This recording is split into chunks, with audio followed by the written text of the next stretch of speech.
कि पूरी दुनिया की सरदारी करनी।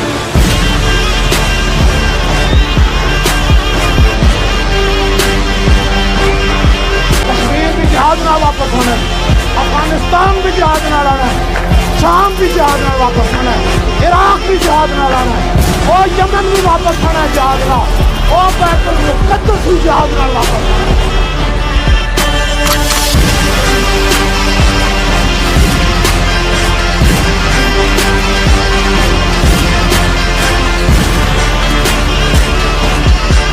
सिर्फ तुसी 50 लाख बंदा तैयार हो गया चल पवीए लबैक दे नारे ना। मैं कहना हिंदुस्तान फतह कर दे, बर्मा अगे नजर ही कोई ना आवे, कहना हटा मोहम्मद अरबी के गुलाम है।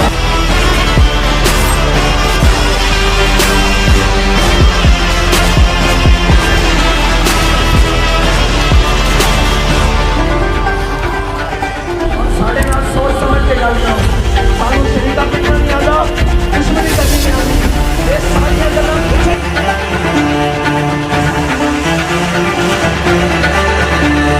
यक्तलून युक्तलून अकीदा होवे या मारना या मर जाना। साढ़े वास्ते दोवें नफर की चीज़ां, मर जाए तो शहीद, जिंदा रहे तो गाजी।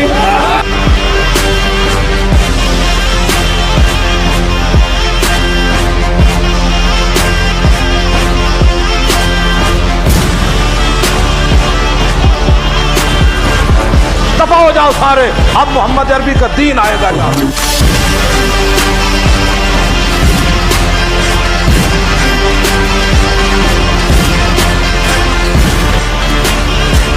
और दुनिया के इस्लाम कितना छाना है, बस आप ना छाना।